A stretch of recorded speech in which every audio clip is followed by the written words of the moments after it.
J'ai écrit une histoire sur une adolescente et ses amis qui passent les vacances d'été sur un yacht. Tout se passe bien, la vie est belle, mais un soir, l'une d'elles monte sur le pont, reste seule à réfléchir, puis rejoint ses amis. Elles lui ont dit « Qu'est-ce qui ne va pas? Tu as perdu la porte ?» Elle a répondu « Chaque année, à cette période, ils rentrent dans notre pays. Et encore une fois, je vais devoir vous quitter cet été. » Alors, elles l'ont prise dans leurs bras et ont décidé de profiter de l'occasion pour passer la meilleure soirée possible ensemble avant son départ. Mais soudain, ils vont être choqués. Oh là là, c'est quoi ça dans le ciel? Ils ne comprenaient rien, se demandant si c'était une tempête ou une malédiction, jusqu'à ce qu'ils sentent la terre bouger et que le yacht commence à aller et venir. Et rapidement, Clara leur a dit « Il faut qu'on signale un danger sur les côtes. » Mais quand elle a pris le téléphone, elle a découvert qu'il ne fonctionnait pas du tout. Et si elle voulait prévenir ses amis, elle les trouverait en train de tomber les unes après les autres. À ce moment-là, en ville, un groupe d'habitants du bidonville organisait une grande manifestation, réclamant des autorités qu'elles arrêtent de leur couper l'électricité. Ils semaient le désordre, bloquèrent la route et ne laissèrent passer personne. C'est pour cela que Lucas a décidé de changer de route et d'aller avec ses amis passer la nuit chez un de leurs copains qui habitait tout près jusqu'au matin. En entrant, ils ont vu le gardien en train de regarder les informations et ils ont appris qu'un incendie s'était déclaré dans une zone proche d'eux et qu'il suffirait que le feu atteigne les câbles électriques pour que le courant soit coupé. Bref, ils n'ont pas accordé beaucoup d'importance au sujet et une fois à l'intérieur, ils ont sorti les cartes et ont commencé à s'amuser et à plaisanter ensemble. Ils riaient les uns des autres jusqu'à ce que le courant soit coupé en plein milieu du jeu. Il leur a dit « Personne ne touche aux cartes tant que le courant n'est pas revenu et on continuera la partie. Ne trichez pas. » Mais Lucas leur a dit « Pourquoi attendre que le courant revienne? Allumons maintenant et continuons. » Mais ce qui était étrange, c'est que tous les téléphones, même les lampes de poche, ne fonctionnaient pas. Alors qu'ils étaient encore étonnés, ils ont entendu du bruit dehors. Rapidement, ils ont allumé la lampe à pétrole et ont commencé à regarder ce qui se passait jusqu'à ce que la femme d'Alfred descende et leur dise qu'elle avait vu leur voisin allongé dans la rue. Oh là là, il n'aurait pas eu une crise cardiaque quand même. C'est ce bruit qui les a poussés à sortir vers lui. Et alors qu'il avançait, ses amis ont été surpris de voir la neige tomber dehors. De la neige qui tombait en plein été. C'est vraiment étrange. Quelque chose ne tourne pas rond. Alfredo se demande où il va. Il pense que cette neige pourrait être empoisonnée et que c'est elle qui a tué Vicente. Alors qu'il s'apprête à leur parler, il voit une voiture qui a fauché des gens ou qui est entrée à l'intérieur. Là, ils comprennent que le vacarme entendu plus tôt venait des voitures. Toutes les personnes dehors sur qui la neige est tombée sont mortes. Là, tout le monde panique. Ceux qui ont de la famille dehors essaient de les contacter pour les prévenir, mais aucun téléphone ne fonctionne. Tout est coupé. Ils se précipitent pour fermer les fenêtres afin d'empêcher la neige d'entrer, mais lui, il ne pense qu'à sa femme et à ses filles qu'il a laissées à la maison. Il s'inquiète pour elles, car elles sont sorties et il n'a aucune nouvelle. Il court, se couvre la tête avec une veste et décide d'aller les rejoindre. Ses amis sont choqués. Tout le monde regarde par la fenêtre et attend de voir ce qui va lui arriver, jusqu'à ce qu'ils voient leur ami étendu par terre, la tête la première. La situation est devenue critique et tout le monde est resté enfermé, perdu dans ses pensées. Soudain, ils entendent frapper à la porte. Qui peut frapper chez nous à cette heure? Et comment la personne dehors est-elle encore en vie? Tous s'approchent discrètement pour voir, jusqu'à ce qu'ils entendent une jeune fille demander d'ouvrir la porte et de la sauver. Alfredo se souvient alors qu'il a une porte qui mène directement à un tunnel vers l'extérieur et il s'y dirige. Azorba enlève la plaque qui était en train de couvrir et dès que la porte s'ouvre, tout le monde reste figé sur place, effrayé, jusqu'à ce qu'ils voient une fille, toute mouillée, dans un sac plastique. Ils l'ont fait entrer et lui ont donné ses vêtements à cause du froid. Alfredo est sorti pour voir où menait le tunnel jusqu'à ce qu'il trouve son vélo. Et ils ont compris qu'elle y travaillait. L'essentiel, ils ont suivi le tunnel jusqu'à ce qu'ils sortent dans le garage des voitures. Là, Lucas voulait aller au bureau pour récupérer les clés de sa voiture et aller s'assurer que sa fille, Carrara, allait bien.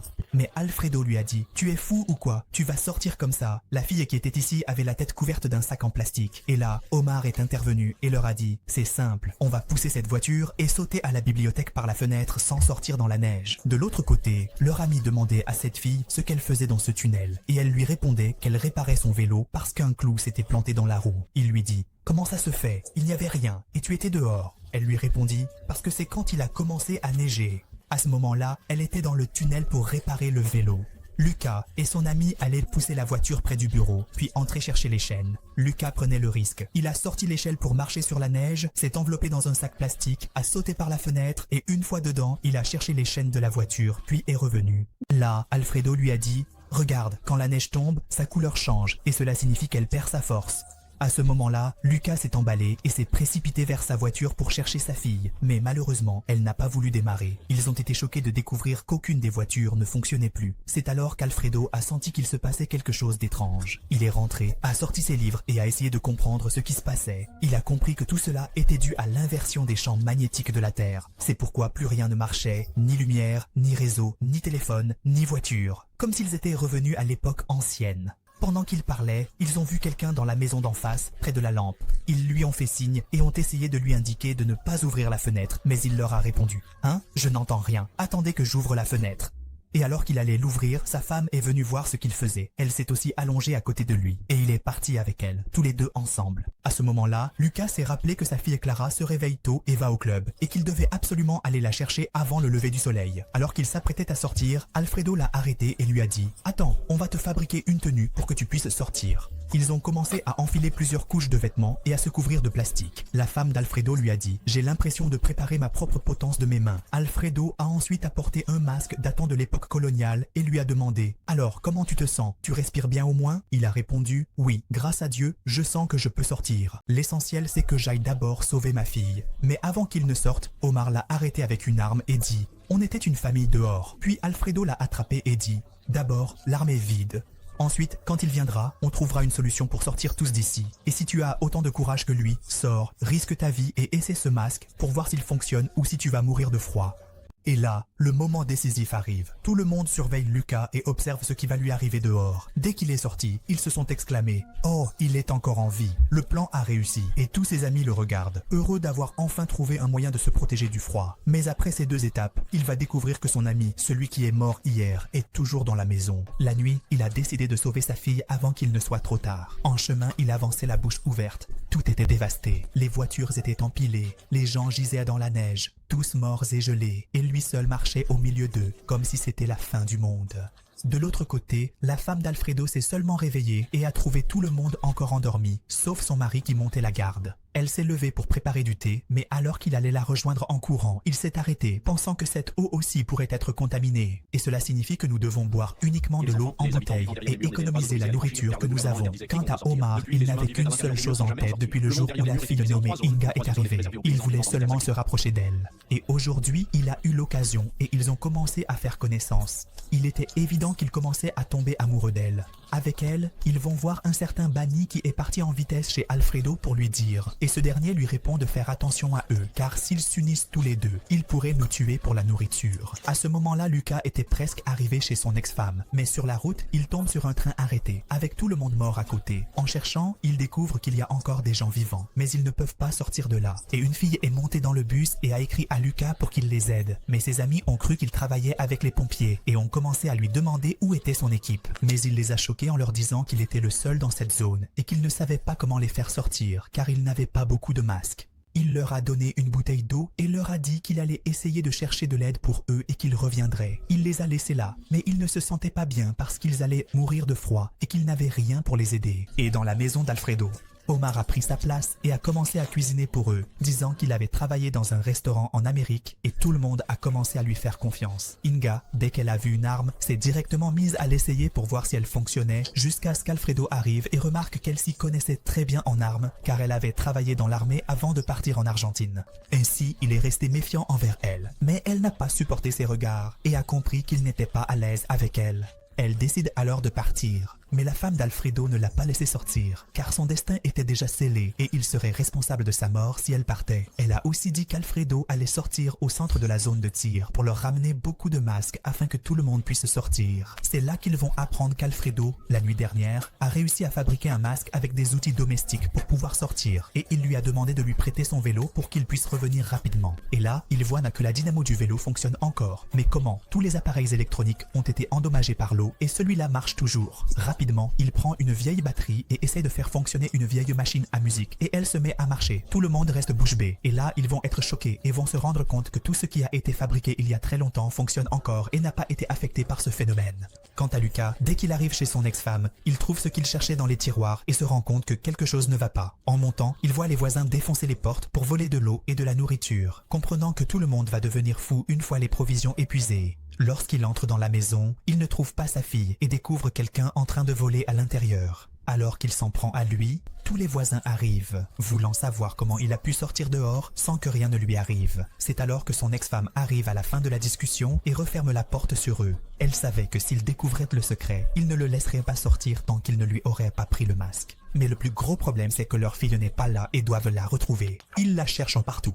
Et elle pense au fait que hier soir, elle l'a laissé aller chez une amie pour préparer une fête. L'essentiel, il lui a recommandé de rester à la maison et de bien fermer la porte à clé pendant qu'il irait la chercher et trouverait un moyen de la faire sortir parce qu'il n'a qu'un seul masque. Mais en ouvrant la porte, il va trouver tous les voisins debout, voulant savoir comment il a pu arriver jusqu'à chez eux et pourquoi la neige ne l'a pas affecté. Il a essayé de les éviter et leur a dit qu'il était pressé, mais avec lui est sorti l'un de nos frères qui vole. Ils l'ont arrêté et dit « Soit tu nous montres le masque, soit tu ne sortiras pas vivant. » Il a répondu « Vous voulez voir le masque ? Très bien. » Il est descendu, a sorti un pistolet et dit « Celui qui s'approche, je tire. » Il a tiré un coup et tenté de s'enfuir, mais en courant dans les escaliers, il a trouvé quelqu'un qui l'attendait avec un bâton, il l'a frappé à la tête et son ex-femme a fini en le poussant dans la réserve. À ce moment, ses amis sont arrivés au centre des pompiers, ont mis leurs vêtements, pris les masques dont ils auraient besoin, tandis que Lucas et son ex-femme étaient encore avec les voisins, échangeant des coups de feu jusqu'à ce qu'ils trouvent une maison ouverte. Ils sont entrés, ont fermé la porte et se sont cachés dans un placard pour que personne ne les trouve. Lucas m'a dit « Baisse la tête, cherche-moi des sacs en plastique pour que je puisse te faire sortir d'ici. » Quant aux voisins, dès qu'ils sont arrivés et ont su qu'il y avait quelqu'un caché à l'intérieur, ils ont commencé à défoncer la porte pour entrer. Lucas m'a dit « Tu sais ce que tu vas faire? Tu vois cette voiture là-bas? Tu vas sauter dedans et t'enfuir. Je vais te donner mon masque, pars et cherche notre fille. Puis allez vous réfugier chez Alfredo. Quant à moi, je vais rester ici et voir comment gérer ces gens-là. »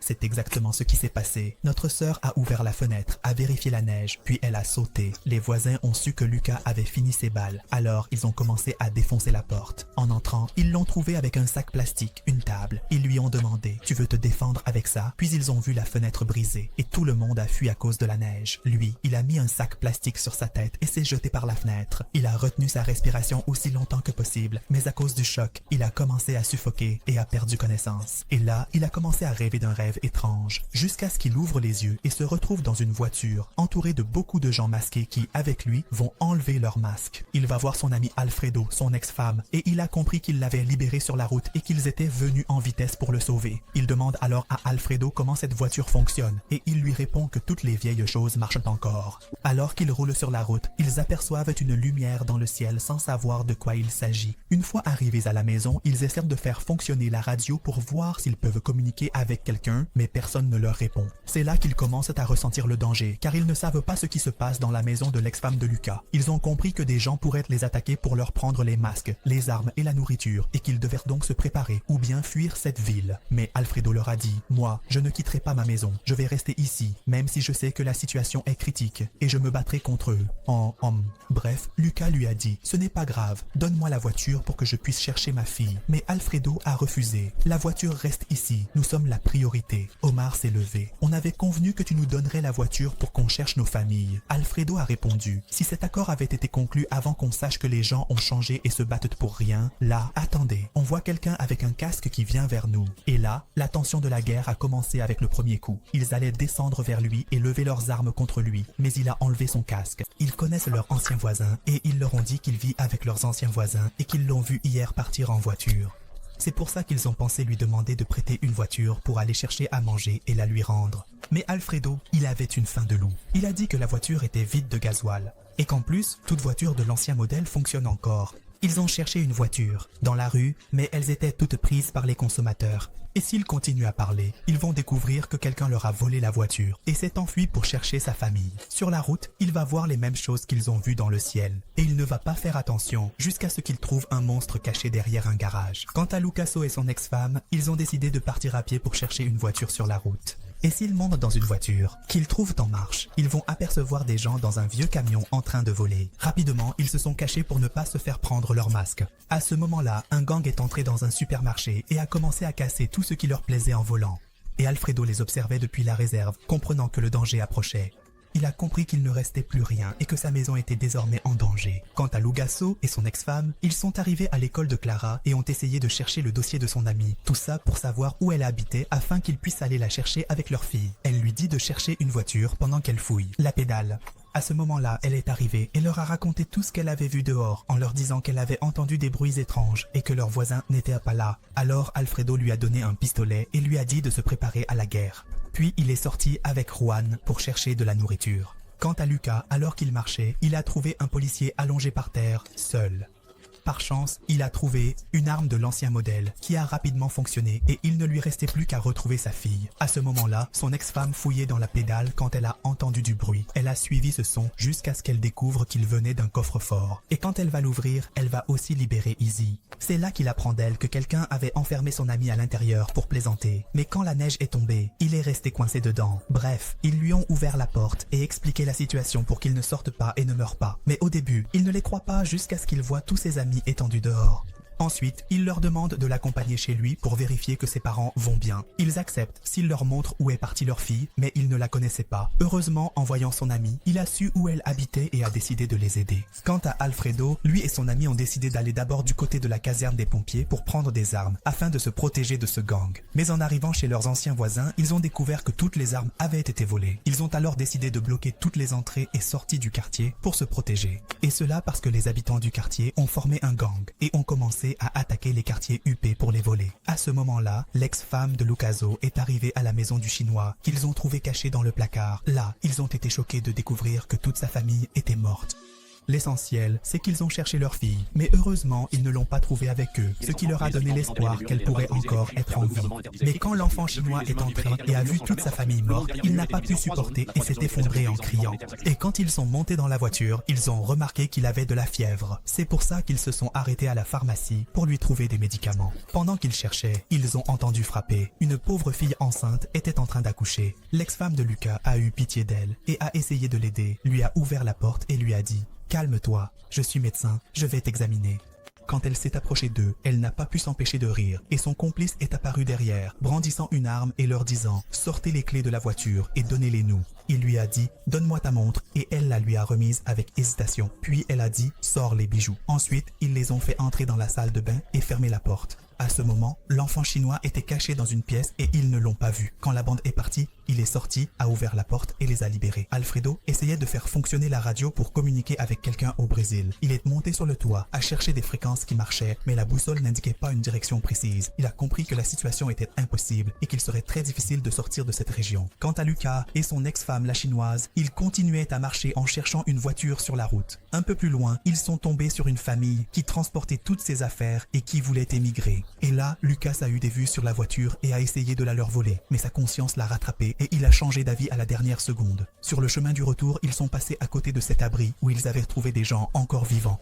Mais cette fois, en arrivant, ils ont découvert que tout le monde était mort, sauf Alfredo. Là, ils ont été choqués et l'ont trouvé rassemblant ses affaires, prêt à partir pour Mexico. Ils lui ont demandé comment il avait changé d'avis, alors qu'il avait dit qu'il ne quitterait jamais sa maison, même si cela devait lui coûter la vie. Il a répondu que la situation devenait difficile et qu'il devait chercher une terre où survivre. Mais Lucas a décidé de rester jusqu'à retrouver sa fille Clara. Pendant la nuit, la bande qui avait volé la voiture de Lucas siphonnait du gasoil d'autres voitures garées quand on a entendu un bruit étrange dans l'obscurité. Et alors qu'ils essayaient de voir ce qui se passait, une énorme créature les a attaqués, a retourné leur voiture et soudain, un groupe de personnes masquées est apparu sur la route, avançant comme des robots. On a compris qu'il y avait quelque chose de très sérieux à leur poursuite. Bref, nos amis vont enterrer leur camarade Rousseau avant de reprendre la route. Quant à Lucas, il va laisser son ex-femme avec le Chinois pendant qu'il part chercher sa fille tout seul jusqu'à ce qu'Alfred le rejoigne et lui dise « Je vais t'aider à récupérer ta fille, mais après ça, tu devras venir avec nous. » Mais soudainement, ils vont trouver la route bloquée et toutes les voitures abandonnées, comme si quelqu'un les avait soulevées et déposées sur le côté de la route. Ils n'ont même pas eu le temps de comprendre ce qui se passait que des militaires sont passés par là et les ont avertis que cet endroit était dangereux, leur conseillant de rentrer chez eux. Mais Lucas et son ami ont senti que quelque chose n'était pas logique et que les militaires leur cachaient un secret. Ils ont donc décidé de les suivre pour découvrir ce qui se passait réellement. Un peu plus tard, ils les ont vus entrer dans un tunnel et, en les suivant, ils se sont fait tirer dessus. En essayant de faire marche arrière, ils sont entrés dans un fossé et leur voiture s'est renversée. Et à cause du bruit des coups de feu, tous les insectes qui étaient là vont se réveiller et attaquer les militaires. Même s'ils étaient armés, les balles n'avaient aucun effet sur eux. Ceux qu'ils attrapaient, ils les enveloppaient comme des araignées et les laissaient étendus par terre. Et pendant que Lucas regardait cette scène, il a vu les insectes arriver derrière eux. Alors il s'est enfui avec son ami en courant. Ils sont montés sur un toit pour se cacher et quand ils ont senti que tout était calme, ils sont descendus, ont pris leurs armes et ont commencé à chercher une sortie. C'est alors qu'ils ont vu un insecte traîner un soldat et l'emmener dans son nid sous terre. Et là, ils vont comprendre que ce n'est pas seulement la neige qui tue et que la vie est devenue bien plus difficile que ce qu'ils imaginaient alors qu'ils fuyaient. Lucas va marcher sur un morceau de métal, ce qui va faire du bruit. À ce moment-là, l'insecte les repère et se précipite vers eux. Pris de panique, ils commencent à lui tirer dessus. Et c'est là qu'ils vont attirer l'attention sur eux. Ce sont les abeilles. Elles vont faire sortir tous ces insectes cachés pendant que les autres fuient. On voit une fille leur faire signe. Ils suivent les traces qu'elle a laissées sur le chemin jusqu'à ce qu'elle les fasse entrer dans une église. Certains lancent des cocktails Molotov sur les insectes et les brûlent d'en haut. Montés à l'étage, ils trouvent un groupe de personnes qui vivaient là, se protégeaient et cohabitaient ensemble. Et c'est là qu'ils retrouvent Omar, celui qui leur avait volé la voiture. Et ils vont tout juste attraper Alfredo pour le laisser se faire frapper. Lucas va intervenir à la dernière seconde. Il les menace un peu, puis Lucas va leur demander d'où viennent ces insectes. Et il lui explique qu'ils viennent de ces choses qui sont dans le ciel. Et c'est là qu'ils vont comprendre ce que signifiaient ces choses qu'ils voyaient sur la route.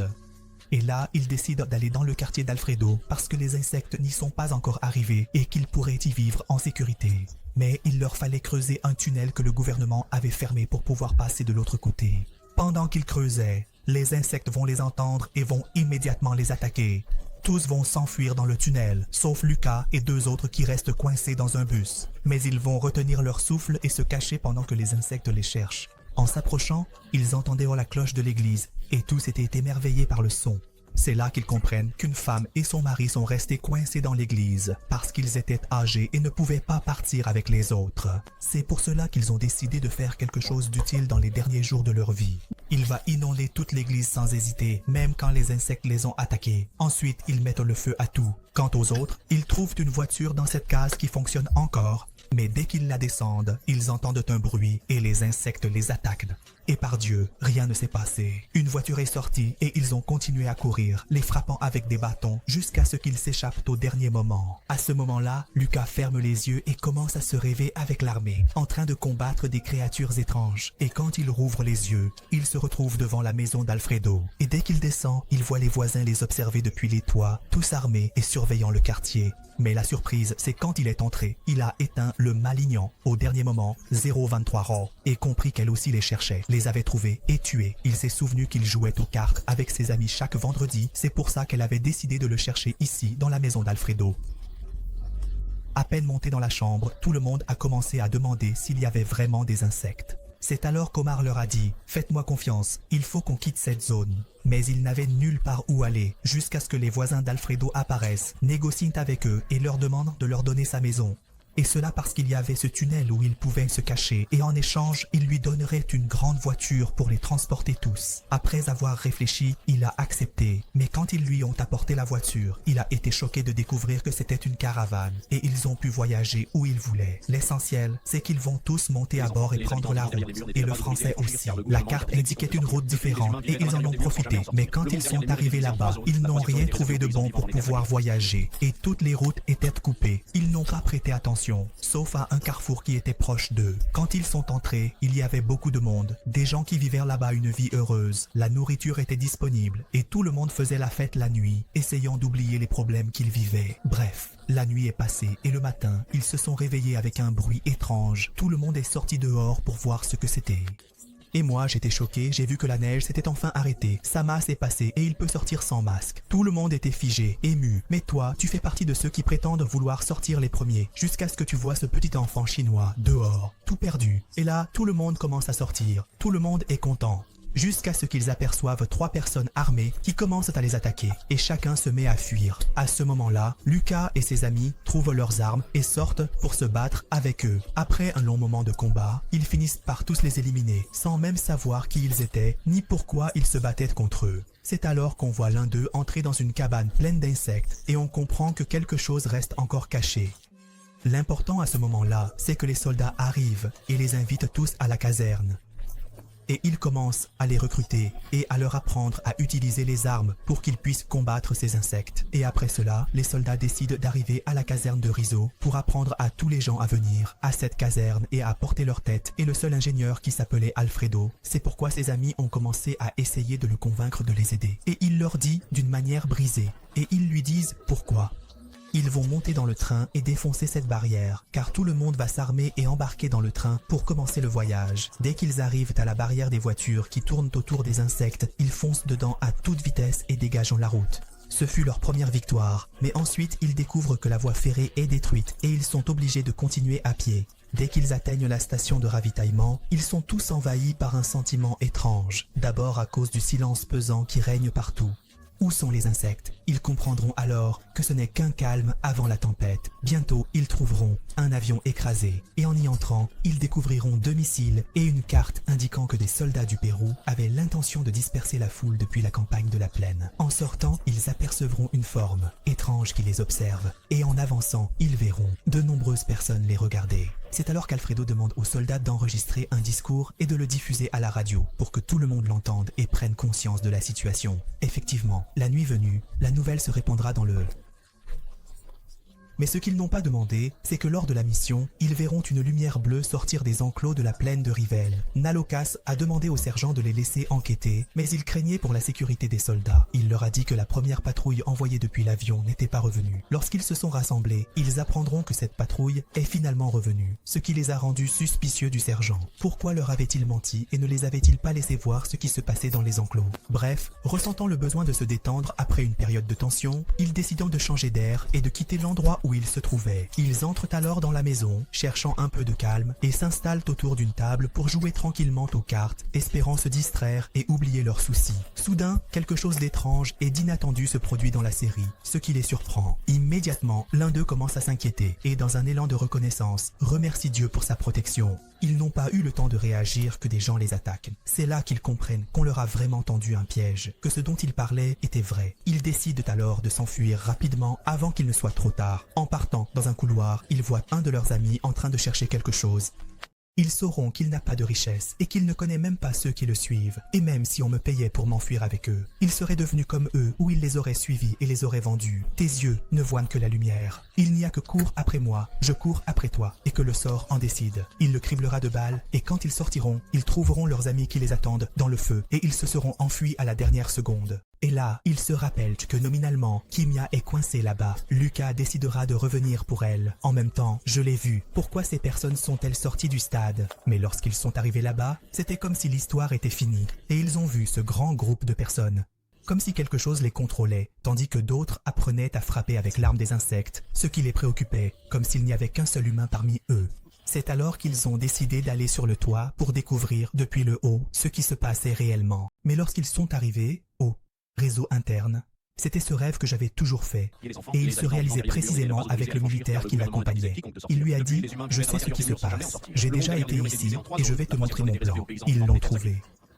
Sortant d'une créature extraterrestre qui contrôlait les gens et les insectes, les hypnotisait, et ceux qui étaient emmenés par les insectes dans leur nid étaient transformés en soldats. Et ici, il pense à la fille qui la soutenait lorsqu'ils étaient dans le feu, et il craint pour sa propre fille qu'il lui arrive la même chose. Le contrôle de cette créature, voilà comment la série pose la question. En attendant la suite sur Netflix, sa deuxième partie, c'était ça. Fin de l'histoire. C'était avec vous, votre frère Siflex. Prenez soin de vous.